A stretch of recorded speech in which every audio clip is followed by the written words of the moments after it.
I have a public service message out of Florida. I did not know this. Apparently, there's a new excuse that people are trying, and you can't use it any longer. I just had coffee and I had to poop my pants. Trying to get home because I gotta poop. I have to poop really bad. I'm about to myself, bro. Believe it or not, this is an excuse we hear all the time. Is there a reason you're driving the way you are? Trying to go. I have to poop so I bad. literally had to poop on myself. 3 different people told me the same thing to that day in a rush to go to the toilet. Whatever the excuse, I'm speeding myself. speeding, it's still speeding. To be honest with you, I have to poop. I gotta poop so bad. You have to pee or something? No, there won't. Even if you are having an emergency, you can't endanger other people's lives. I mean, you still can't drive like that. You're traveling over 120 miles an hour in a 70-mile-an-hour zone. You're going to kill somebody. You can't be driving like that. Even when I was behind you, you didn't even stop for the stop sign. How many exits did we pass along the way that you could have taken to use any of those restrooms? Instead, you endangered other people's lives? You're ripping by cars over there. I got poop. You gotta poop? Yes. Or you almost made me poop. Don't let number 2 become priority number 1. If I didn't have to poop, I wouldn't have did it. Go before you go. All right, and when I was stationed in California, I actually did get pulled over one time by the highway patrol, and it wasn't a case of number 2. I had to number 1, and that legitimately, I don't know if anybody's ever had that. I did have to use the restroom extremely badly. I was stationed at Fort Irwin. I was in the Army at the time, going down the interstate. And this is in the 90s. I don't even know what would happen now. I'd probably be arrested. But anyway, I was pulled over by the cops. And one thing that I learned back when I was in California is that I would use my military ID. So if I was pulled over, I would, hand over my driver's license and military ID at the same time to see if that would help. I did that with the cop. He pulled me over and I was like, look, I really have to go to the restroom.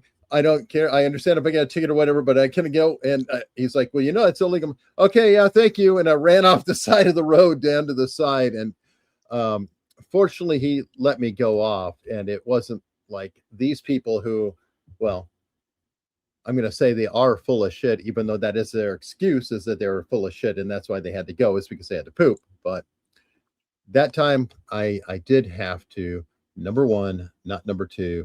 And it was an ugly, ugly time. I was once driving through Navajo Nation. I didn't know I was driving through the Navajo Nation, and I got pulled over for speeding by a Navajo Nation police officer who was telling me the history through the window of the Navajo Nation when an open truck filled with drinking Indians drove by at a high speed, and he interrupted himself, said, gotta go, goodbye. He jumped in his car and took off after these drunken Indians. And you're going, well, okay. No, I left, but he was a nice guy explaining. I didn't even know that I was in Navajo Nation, let alone. Yeah, it's a thing. And you were on the Arizona side, I'm guessing.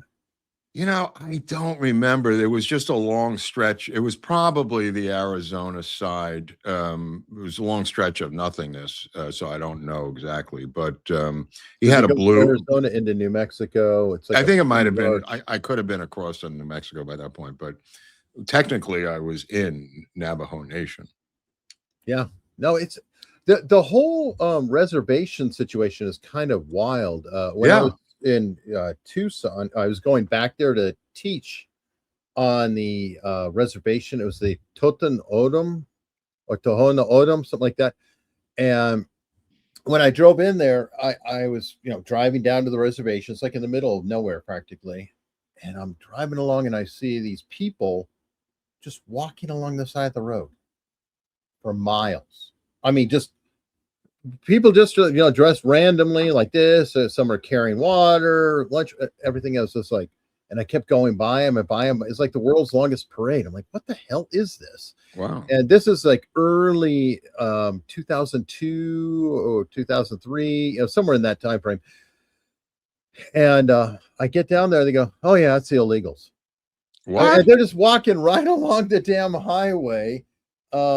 through there, and it apparently that reservation, you talked about Navajo Nation, and that's Arizona, New Mexico, and maybe even more. This reservation crossed from Arizona into Mexico. So it was like a multi-nation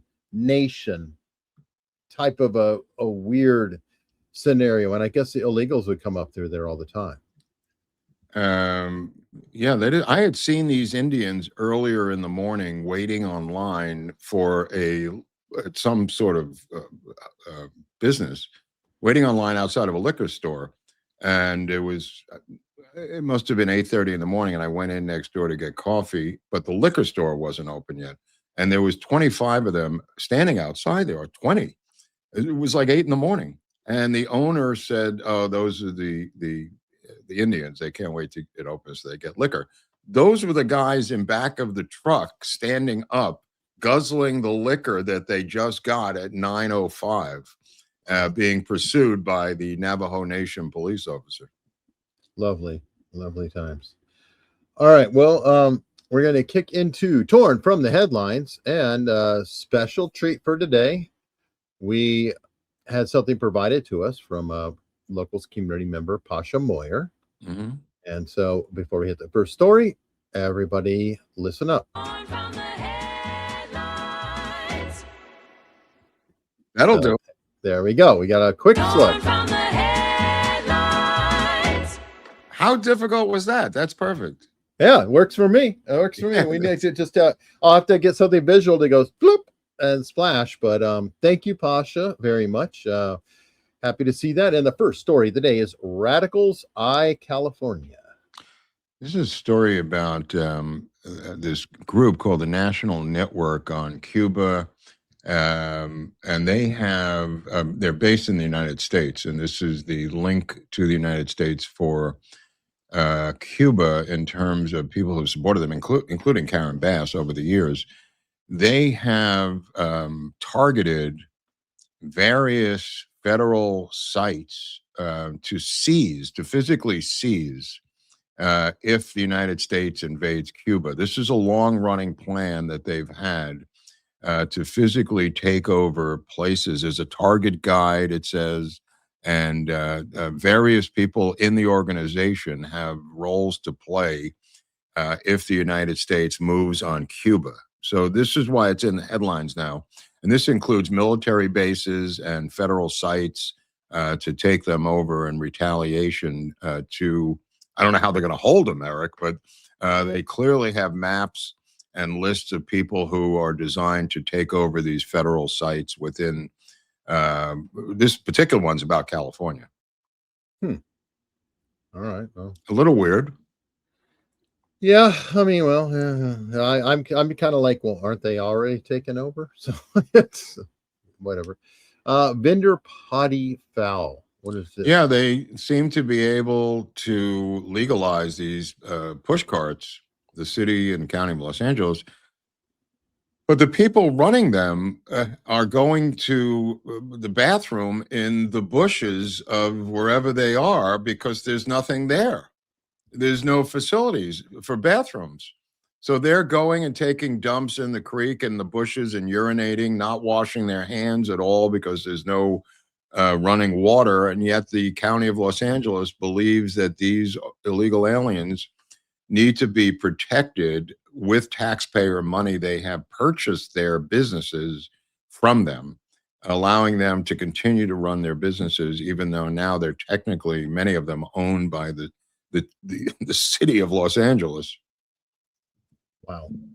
But this is they've actually contacted, I just want to point this out because the people involved who are the residents, they have reportedly and repeatedly contacted the Los Angeles County Department of Public Health, park rangers, the Bureau of Street Services, Mayor Karen Bass' office, and Council Member Nithya Raman's office, all to no avail. This is not just happening now. This has been going on for a couple of years now, and nobody will touch this with a 10-foot pole. And nobody has a problem buying the food. I do. I wouldn't buy it in a million years, but they continue to have these illegal vendors from Tijuana who set up these crazy food stands. Some of them, it wouldn't even be your backyard barbecue drunk. So, I mean, some of the, and the fruit stands are everywhere too. The fruit is a little less dangerous, but nevertheless, they have to cut the fruit with the same hands they just defecated with.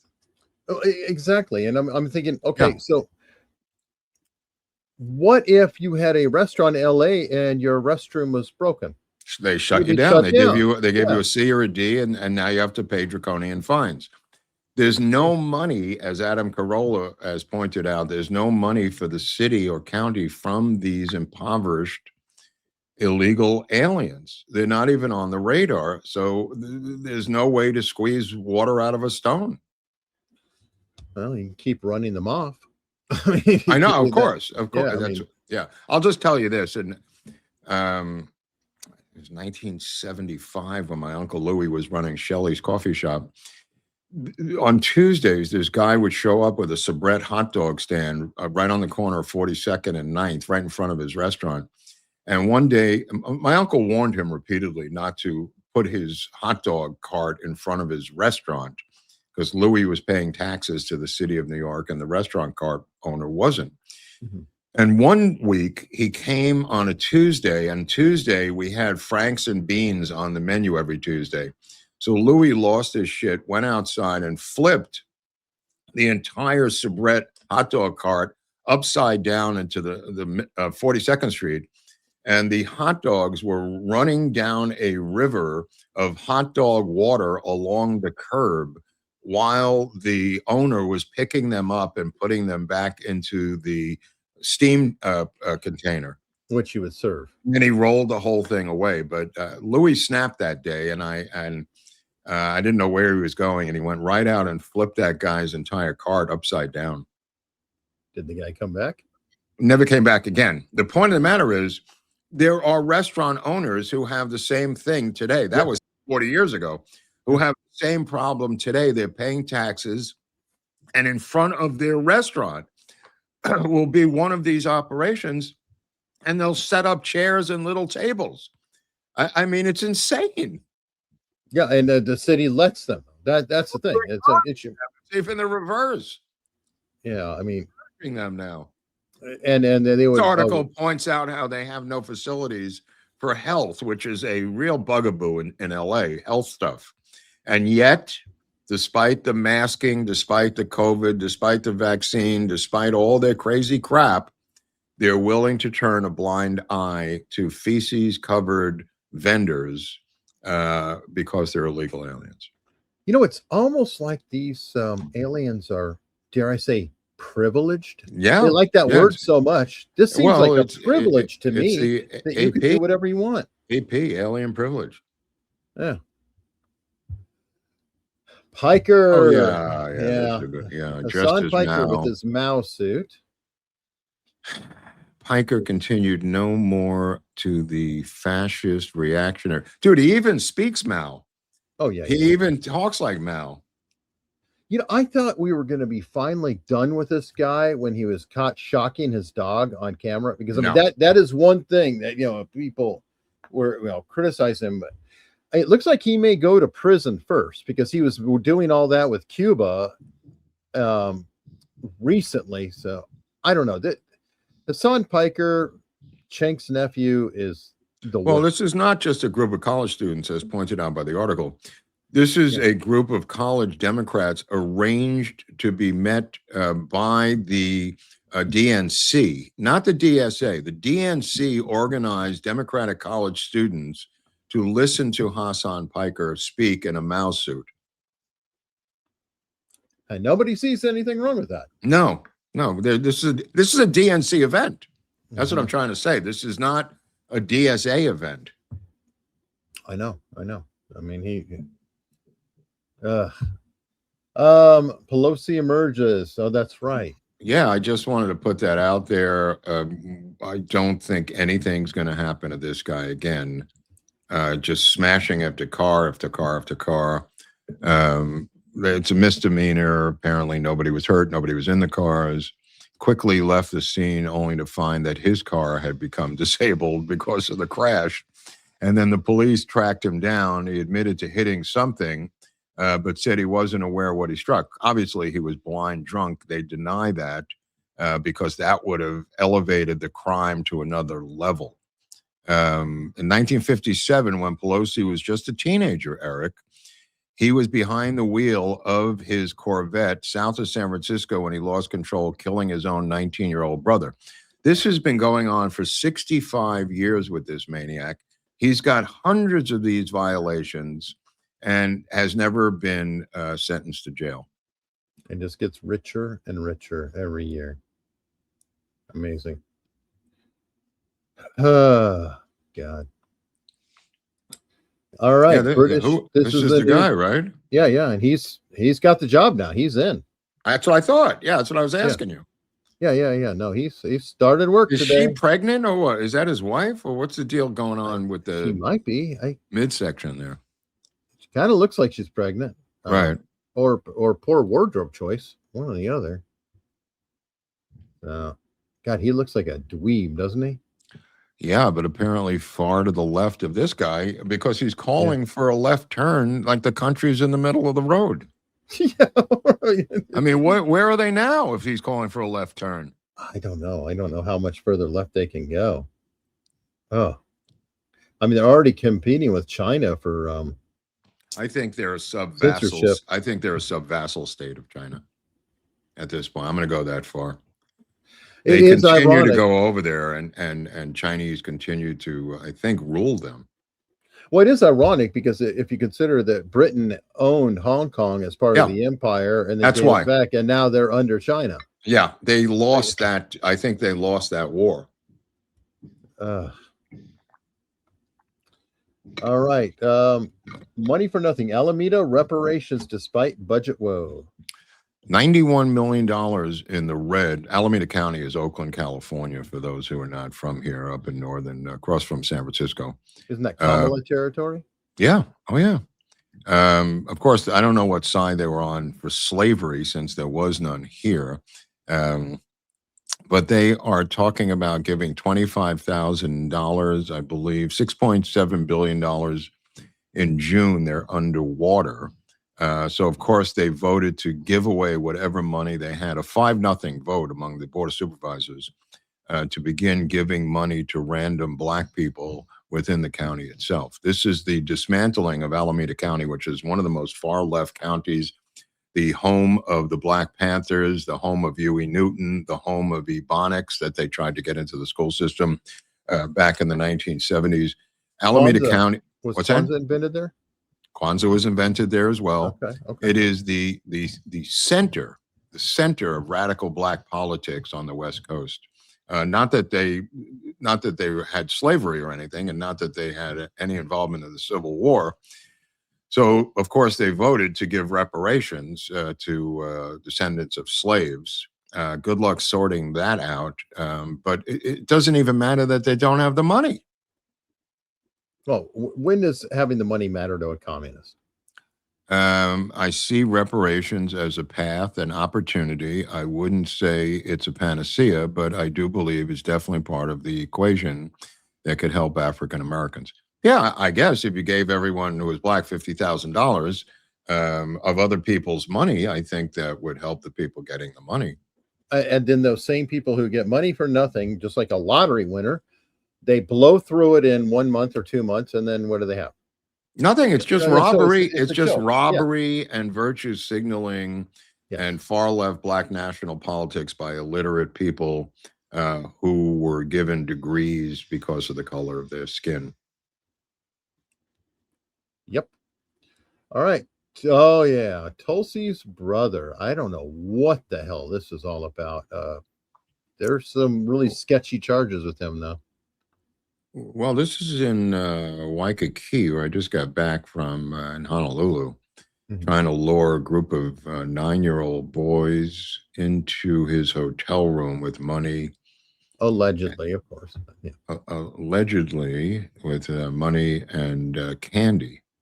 Allegedly, he's done this before. Allegedly, he has mental problems. Allegedly, he's the one of the members of the science cult that she's in. the follower of this guy Butler. And the father is in the cult as well. The father is one of the Mike Gabbard, who used to be a state senator in Honolulu. He's also in the cult, as is the brother still. And the mother is a big wig in the cult. We'll have to dig, I guess, into more of that cult. I mean, I don't know what the hell that's. I mean, there's about. no one who says it's not a cult. I mean, you could, she and the family are really the only ones who say it's not a cult, but there's a cult leader. They have political aspirations. They do things together. It's a spinoff of the Hare Krishners. There's a lot of meat on that bone. Wow. All right. Well, interesting times with the Gabbard family, and well, also Hawaii and Honolulu is like has always been a weird intelligence hub, even before Obama. There's always, I mean, Hinckley and Mark David Chapman, and there's always been a lot of weirdness about Hawaii. And now that I got back, it was all overrun by Chinese nationals at this point. The Chinese have taken Hawaii into their sphere of influence out there. And, you know, I was talking to various Chinese people who said they have to go back every 2 years as per the Chinese government. Even though they live in Hawaii, they must return every 2 years because their parents are still there, being held hostage ostensibly by the CCP. Yeah, but really, it's a free country. Yeah, I promise. All right, you know what? I found this. I'm just going to share this real quickly before we close out this segment. I did not know, you know, World Cup just ended, but that doesn't mean that soccer isn't still played with nature. Whoa! It's an elk. This is hilarious.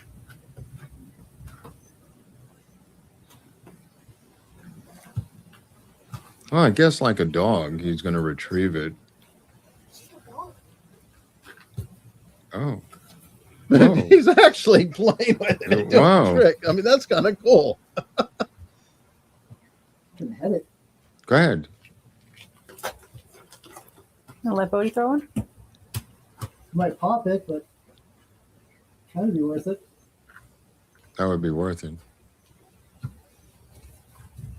Oh, look at that, Eric. Come on. Come on. This is. Come on. Kick it back. Come on, Elkie. That's it. Come on, Elkie. I mean, he's having a blast.